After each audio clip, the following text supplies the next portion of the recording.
I'm so glad to be joined by a man who I have eminent respect for, both on and off screen. Ladies and gentlemen, Sir Patrick Stewart. Thank you, Sir Patrick, for joining us today. Oh, Dominic, you're very welcome. I'm delighted to be talking to you. Now, some of you might have heard Sir Patrick and I talk before when we've been doing the Star Trek Picard podcast on Deadline. And today, though, we're going to really speak specifically about the whole of the first season of Picard. Picard, of course, has been renewed by CBS All Access. We'll be back next year. But before we do that, let's take a look at a little clip from the season finale of Star Trek Picard. I guess they went looking for us? We'll worry about that later. Status report on the Romulans. Come on, Doctor. The attack wing is 7 minutes from planetfall. Any sign of Starfleet? No, but even if your message got through, they'd still be behind the Romulans. We've got to find a way to stall them somehow. And of course, hope that the Federation arrives. Yeah, and then? Say we do find a way to hold off the Romulans. We save Soji. Now she and the Golden Children are free to call up the Ubersynths, and then Vapor and Ash, a galactic-level biocidal event. Well, clearly we've got to stop them too. They've left us behind, Picard. They're generations beyond us. In one sense, yes. But in another, as you said, they are children. And until now, the only teachers that they've had are a couple of hermits and the fear of extermination. But fear is an incompetent teacher. Yes, they have life, but no one is teaching them what it's for. To be alive is a responsibility as well as a right. How are they supposed to learn that lesson in 6 minutes and 11 seconds? The way the children learn most things. By example. So, Sir Patrick, that clip is very important in terms of the series from having seen the overall, because this is the point where, at least I find, this is where Captain, or now Admiral, now retired Admiral Picard, really finds himself again. You've talked a lot about how Picard was for you a difficult decision to get re-involved in, and something you wanted as a productive and creative executive producer, you wanted to see a real scope to the character. Give us a sense of where you think he is now. How did he evolve over this first season? Well, he has learned to deal with some of the emotional and psychological problems that he had been having for the last 12 or 15 years.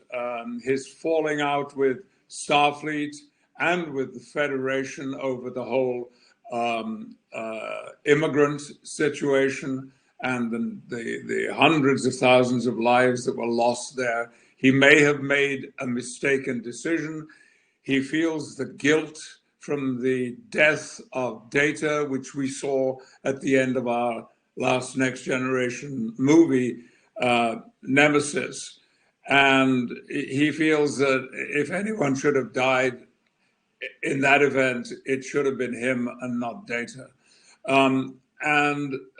He is also bored because he has nothing to do. He's being looked after by two very lovely and beautiful Romulans, but his frustration, his sadness, his feeling of shame that he made some bad decisions. We saw none of this in the 7 years and 4 feature films of the Next Generation. Rarely was he ever in any doubt at all about any of his judgments or the decisions that he had made. Now he is. Now, one of the things you talked about is, of course, you had some doubts yourself about coming back to play this legendary character. What ultimately convinced you to come back and do Star Trek Picard, and to now clearly doing it for at least one more season, if not hopefully more?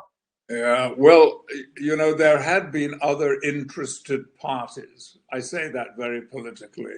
Over the last 18 years, who have approached me about reviving Star Trek The Next Generation or Star Trek Picard, something like that. And I've always thanked them kindly and moved on, because I felt that we had done, I'm very proud of what we did with Next Generation. That most of us came from nowhere.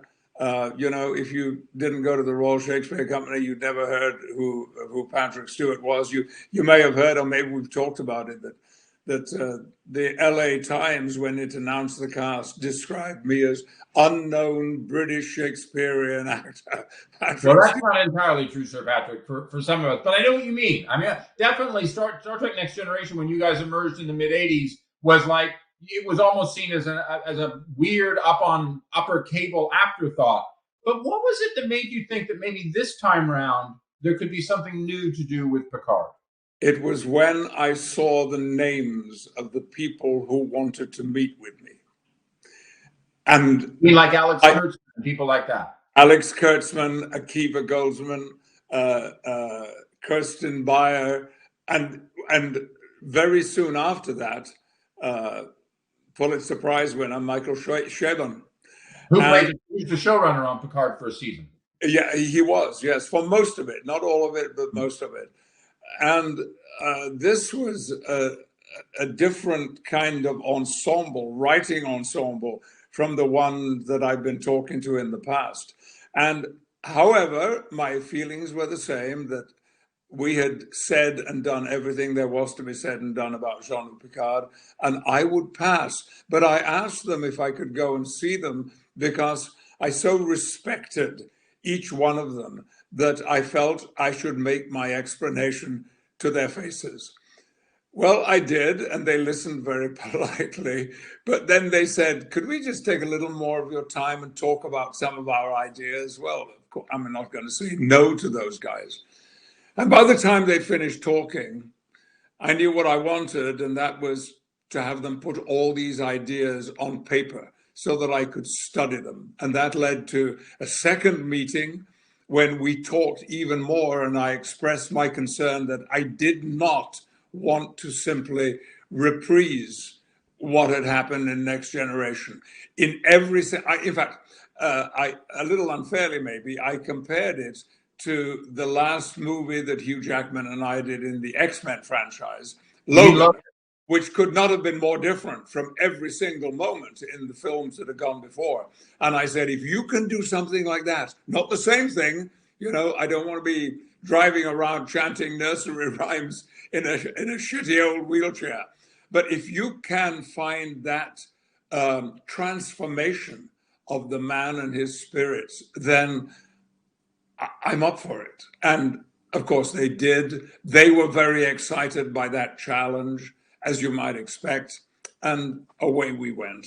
And I am so glad that it worked out and that I made that decision. You guys had a glorious first season, and there was a big response on CBS All Access. I remember last summer when you and I were at Comic-Con in San Diego, and even before that, when you stepped out at the Star Trek convention in Las Vegas, just a massive response from fans to see the beloved Picard back, to see you back playing Picard. But one thing that was very interesting about this first season to me was, besides the evolution we saw of Jean-Luc, there was an evolution of the other characters as well. You saw new characters, like we saw in the clip earlier, Alison Pill, there was Michelle Hurd. There was also return characters who Picard had never actually dealt with from the Star Trek universe, like Jerry Ryan as 7 of 9. And of course, there were some old friends like Jonathan Frakes, and to some degree, Data himself in various forms. What was that like for you, and how does that, you think, give us a sense of where Picard is going to be going forward into a season 2?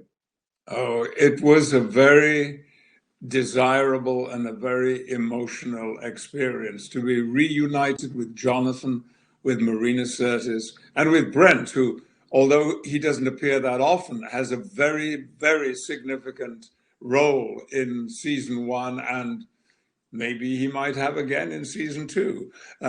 But I can say no more than that. Sorry to be so coy. And yes, Jerry Ryan, who in fact I had only said hello to once and no more than that. And I loved the scenes that we had together in the first season and hope that there will be more.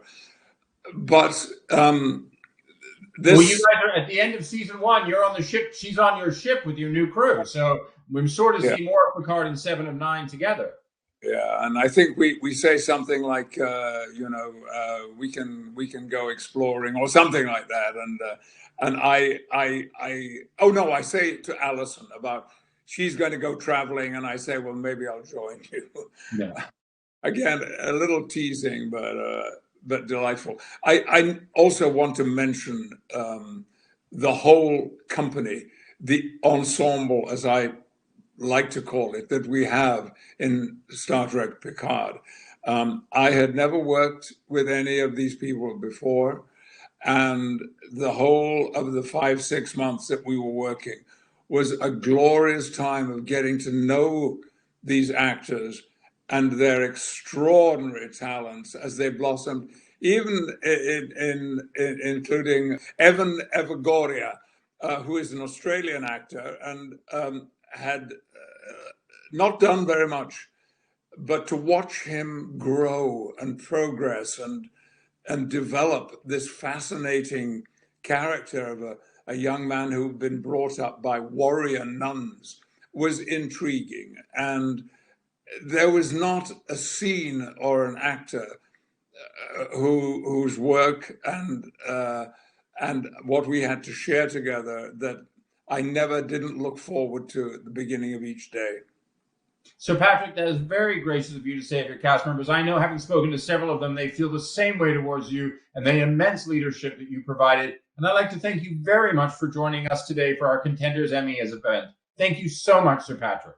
I've enjoyed it. Thank you for helping, Dominic.